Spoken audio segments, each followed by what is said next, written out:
Look, we're back. People are eating in restaurants again.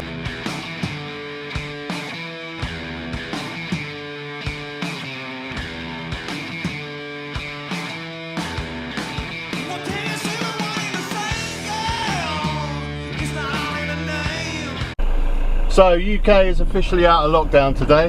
Let's see what Julia Hartley's advice is in Talk Radio. Pubs and reopening, that's been the real focus, hasn't it, Darren Grimes, for an awful lot of the last few weeks. This big date, 12th of April. I mean, basically, as a general rule, I don't trust anyone who didn't have that date marked in their diary. I think that's a good way of deciding who your real friends are or not. It's all right, Julia, don't worry. I don't need to be your friend, honestly, it's fine. I'm not fussed.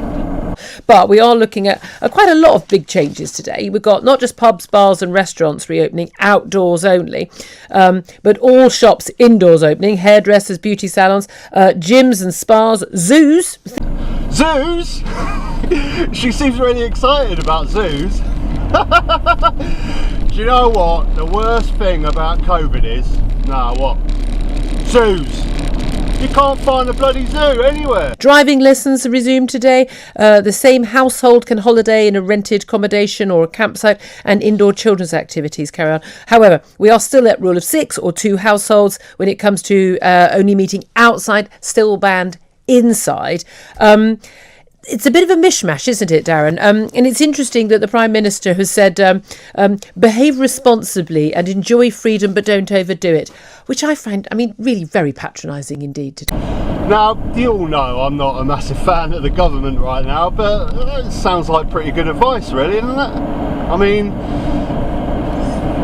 Don't fuck it up, basically. We're coming out of lockdown, don't start going crazy. Take it easy, be responsible. It sounds like reasonable advice to me. It has been patronising and condescending, and actually suggests that the government don't trust the British people to take leave of their senses. And I don't know, what are we going to do, Julia? Start spitting in people's faces? Julia, start spitting in people's faces. Spitting. Spitting. John, we're out of lockdown. We're out of COVID.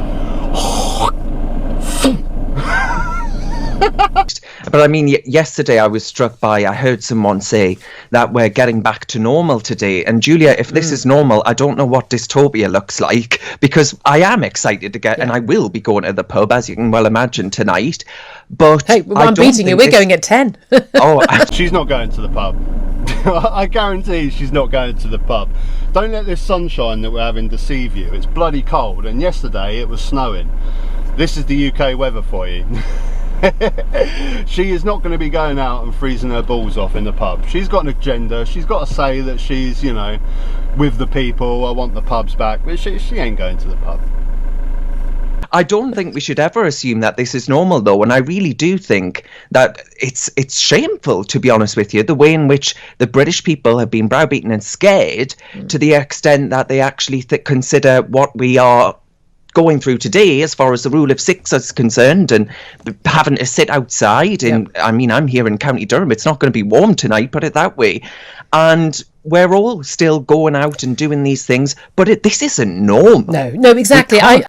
No one's saying it's normal. Your one friend is saying that it's normal. I love it when people think that their one friend's opinion is the opinion of the whole country. Just because your one friend said, "Oh, this is normal," it doesn't. No one thinks this is normal. No one.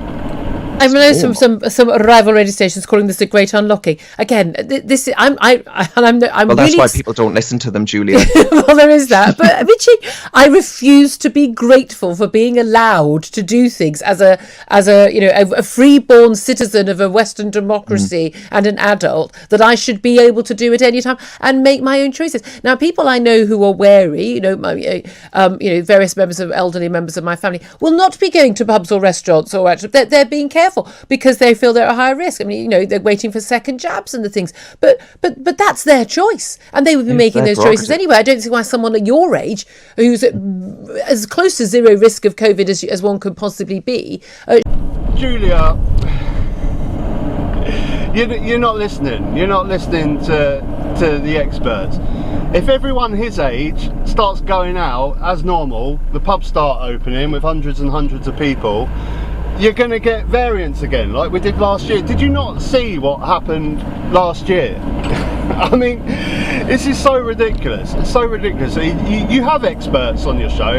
You've had them on before, but you don't listen to them. Going to reach over 73% of people with antibodies protection, either from having the vaccine or from having had COVID themselves, and we will have reached herd immunity. At that point, should we not be thinking about an early release from lockdown?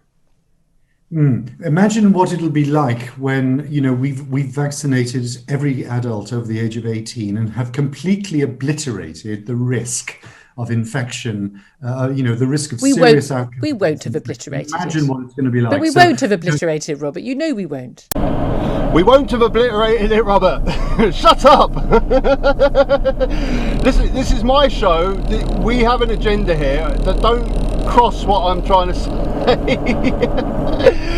What he's saying is quite obviously sound advice. Don't open up the country fully right yet, because we're so close. We're so close. When we get everyone vaccinated, then we can open up. You start opening up now, it's not going to be good.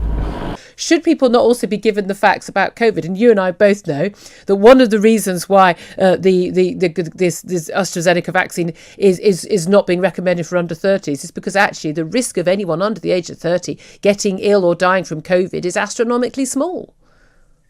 Well, yes, but dying, yes, but I mean, COVID does things more than kills you. I mean, it does give you. It's associated with a range of really rather nasty syndromes, such as long COVID and etc. And so, it's not just a sort of one-trick pony. This infection. No, but flu can get. I know people who've had flu. I know people that had flu.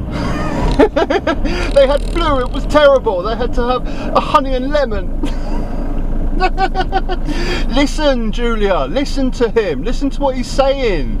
It's not all about dying. Yes, older people die from COVID, but look at all the problems that these young people are having with long COVID. Listen. Early days, I had no idea what was wrong with me, but then someone tipped me off about a Facebook group called Long COVID Support, full of thousands of people in exactly the same boat. I've had long COVID for 12 weeks. My symptoms have included hypoxia and collapse during the acute phases. Chronic fatigue, just no energy at all, constant headaches, dizziness. I love the pub as much as the next person. I really do, and I miss going to see live shows. God, live music is my life. I miss it so much. But I'm also sensible enough to know that we're so close to the finish line now. In a few months' time, 5-6 months, we will have the majority of the adult population vaccinated. So why risk shutting down? Why risk getting another variant like we did last year by opening everything up so quickly? It doesn't make sense to me. And okay, I'm from a seat of privilege where I have a job that's not been affected by COVID. I don't own a restaurant business, I don't own a pub, and I feel for these people. I really do, that are desperate to get all their people indoors. But surely they understand, if we fuck it up like we did last year, if we mess up and reopen too early, we're going to have another severe lockdown again. I mean, you've gone this far, you've gone a year into this now.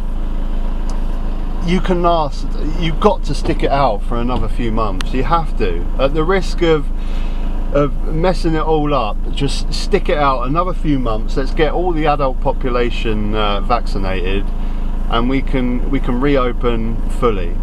I mean, that has to be the right thing. I mean, let me know if you have a difference of opinion. Like I say, I'm in privilege. I haven't got a business that's failing and debts and bills coming through the post. I can't comment on that. But what's this Julia Hartley's agenda? I mean, is she just selfish? Is she just got that sort of conservative libertarian attitude where it's, each for your own, survival of the fittest, let's just huck it out if you get COVID, well, you know, that's what happens? Or is she really just severely that desperate to go to the pub, to risk everything, go have a meal inside a restaurant? I mean, it's actually quite a nice day today. It was snowing yesterday, like I mentioned before. So summer's coming, the weather's going to be better, sitting outside ain't going to be too bad. And I'll tell you what, it is a lovely sight here. We're driving down here in Hove, you can see some people sitting outside having a coffee, having some breakfast. It is a really good sight to see this back. But this is sensible, that's what I'm saying. These restaurants are being sensible here. Being outside. Don't cram 50 people inside a bloody restaurant yet. We're not there. Alright, those are my thoughts. Yeah, old chap, yeah. Of course I'm going to let you go. It's a zebra crossing, and you. Yeah, go on. I love it when they do a little run, a little jog as well. That's nice. Right, I'm out. Let me know your thoughts. Take care.